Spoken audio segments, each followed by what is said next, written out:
আসসালামু আলাইকুম। আমার প্রিয় বন্ধু সুরিত স্বজন, আজ ভালোবাসার অঙ্গন প্রিয় স্বজন ধারাবাহিকের পঞ্চম পর্ব নিয়ে আপনাদের সামনে হাজির হলাম।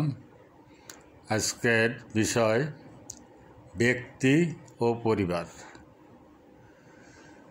আসলে ব্যক্তিগতভাবে নিজেকে উন্নত করা, সমৃদ্ধ করা, চরিত্রবান করা এবং মানুষের কাছে গ্রহণযোগ্য করে তোলা, এটা খুব কঠিন ব্যাপার না। সবচেয়ে প্রথম কাজটা হলো সকল প্রকার নেতিবাচক কাজ থেকে নিজেকে যথাসম্ভব বিরত রাখা। যেমন মিথ্যা না বলা, কারোর সাথে দুর্ব্যবহার না করা, উচ্চস্বরে দাম্ভিকভাবে কথাবার্তা না বলা, কারোর ক্ষতি না করা আর সদাচরণ করা, এগুলো ব্যক্তিগত বিষয়। এটা খুব কঠিন কাজ না।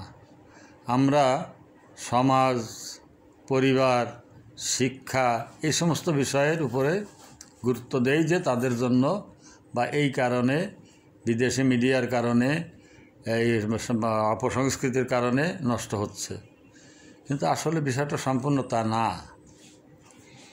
তো এই বিষয়টা যারা লেখাপড়া শিখছেন, স্কুল কলেজ ভার্সিটি পাশ করে আসছেন, তো তারা নিজেরা তো হাতের ভিতরে বিশ্বটাকে পাচ্ছেন হাতের মুঠায়। নজরুলের সেই উক্তির মতো, বিশ্বটাকে দেখব আমি আপন হাতের মুঠোয় পুরে।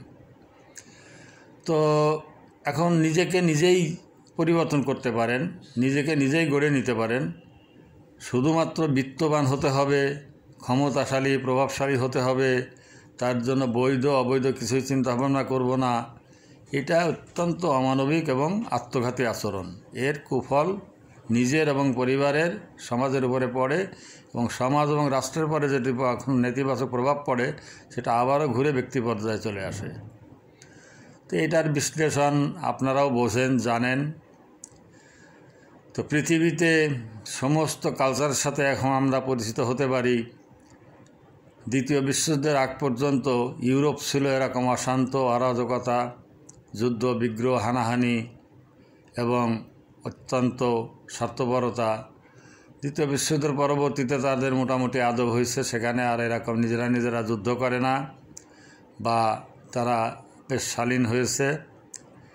এমনিও তারা আমাদের থেকে অনেক অ্যাডভান্স। আমরা ব্যক্তিগতভাবে নিজেকে উন্নত না করে অনুকরণে বেশি পছন্দ করি, আর নিজের ভালো পজিশনটাকে তুলে ধরতে যে ভালো জায়গায় আছে তাকে টেনে নামানোর চেষ্টা করি। এটাই আমাদের জাতীয় চরিত্র। তো এইটা না করে আপনি তার থেকে ভালো কিছু করার চেষ্টা করেন, করে আপনি উপরে ওঠেন, মানুষের কাছে গ্রহণযোগ্য হয়ে ওঠেন, সদাচারী, মিষ্টভাষী হন, ভালোভাবে জীবনযাপন করেন, শান্তভাবে জীবনযাপন করেন। আর অসৎ পথের যে একটা কুফল, কুপরিণাম, এরকম তো ব্যক্তিগত জীবনে, সামাজিক জীবনে, রাষ্ট্রীয় জীবনে, গল্প, সিনেমা, নাটক, থিয়েটারে অনেক উদাহরণ আপনারা দেখছেন। সুতরাং নিজেকে উন্নত করা, নিজে চেষ্টা করা, এটা খুব কঠিন ব্যাপার না। আর একজন সুসন্তান একটা পরিবারের জন্য বিরাট সুরক্ষা। ঠিক সন্তানটা যদি খারাপ হয় তো সে যেমন পরিবারের জন্য ক্ষতিকর, সমাজের জন্য ক্ষতিকর, দেশ ও রাষ্ট্রের জন্য তেমন ক্ষতিকর।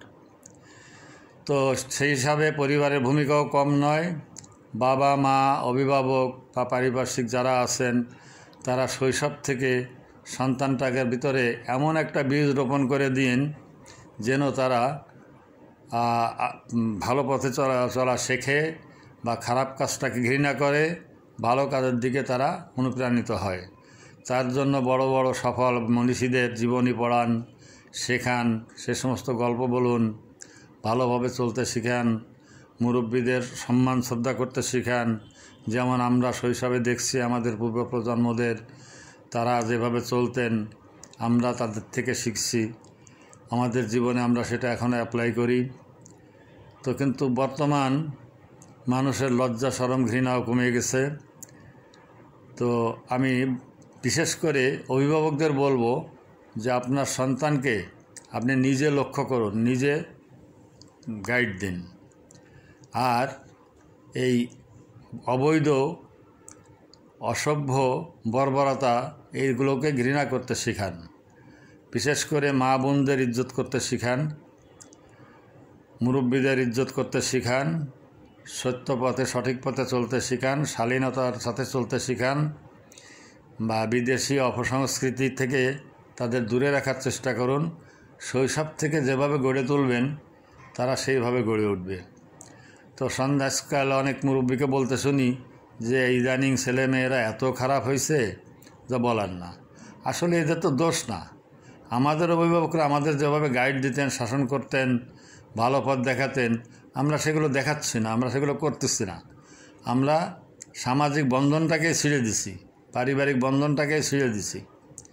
আগে যেমন যৌথ পরিবারে দাদা দাদি নানা নানির স্নেহে শিশুগুলো বেড়ে উঠত মুক্তাঙ্গনে, তো এই যে দাদা দাদি নানা নানি তাদের বিশাল অভিজ্ঞতা, দীর্ঘ বয়সের অভিজ্ঞতা, এই শৈশবের উপর শিশুদের প্রতি যে একটা প্রভাব ফেলতো, নবীন এবং প্রবীণের সংমিশ্রণে একটা ব্যালেন্স তৈরি হতো। এখন সেই বন্ধনটা ছিঁড়ে গেছে।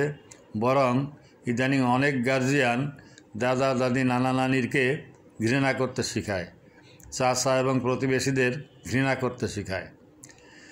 তারপর স্কুলের শিক্ষকরা, তাদেরকেও বলবো যে আপনারাও কিন্তু দায়মুক্ত না।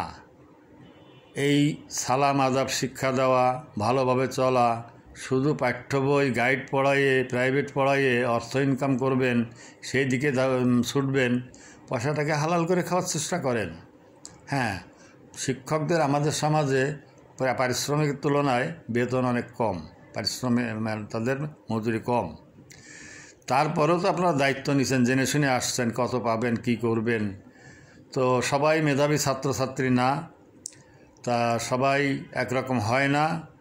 আজকাল দেখা যায় ভালো ভালো মেধাবী ছেলেমেয়েরা BCS cadre, engineer, doctor, barrister এগুলো হতে চায়, চেষ্টা করে, হয়ও।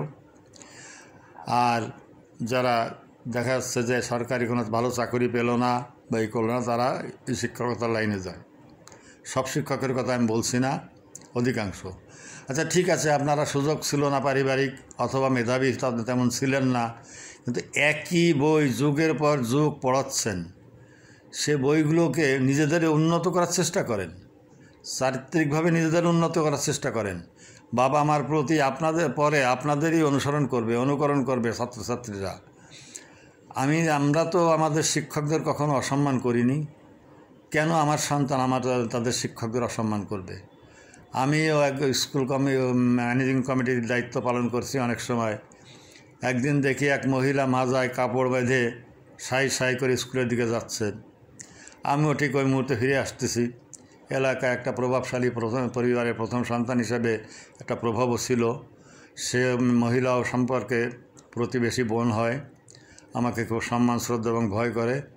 তো আমার সঙ্গে দেখা হলেই আমি সেই কোথায় যাচ্ছি সেইভাবে, দাদা আপনি জানেন আমার ছেলেটাকে শুধু তো মাস্টার মারছে। আমি তাই মাস্টারে মারতে যাবি, ছেলেটার মাথা খাবি, ফের নইলে তোরা থাপড়ায় দাঁত ফেলায় দেবো। যার ছেলে 6-7 পড়ে এবং বড় হয়ে গেছে, সে পরের ঘর করতেছে, তার স্বামীও আমার এলাকার, সেও আমাকে যথেষ্ট শ্রদ্ধা করে, মানে। তারপর তাকে আমি তাড়ায় বের করে দিলাম। তার ছেলে বিদেশ থেকেও ডিগ্রি নিয়ে আসছে। তো যদি ওই সময় প্রতিবাদ করত, শিক্ষক কোনোদিন তাকে আর শাসন করতেন না, গোল্লায় যেত। তো ব্যক্তি এবং পরিবার আগে ভালো হন, দেখবেন সমাজ অটোমেটিক ভালো হয়ে গেছে। তা আপনাদের যে কথাগুলো বললাম, এই কথাগুলো যে আপনারা জানেন না তা না, আমার থেকে অনেকে জানেন, অনেকে আরও ভালোভাবে বলতে পারেন। কিন্তু আমি আমার দায়বদ্ধতা থেকে, বিবেকের তাড়না থেকে আপনাদের সামনে হাজির হই, বলতে চেষ্টা করি, যাতে এই সমাজের অধঃপতনটা ঠেকাতে না পারলেও কিছুটা মন্থর করতে পারি। যা সৃষ্টিকর্তার আমার থেকে আমাকে যে মেধা দিছেন, ক্ষমতা যতটুকু দিয়েছেন, তার দায়বদ্ধতা থেকে আমি আমার মতো চেষ্টা করে যাচ্ছি। মানা না মানা আপনাদের দায়িত্ব। ধন্যবাদ সবাইকে।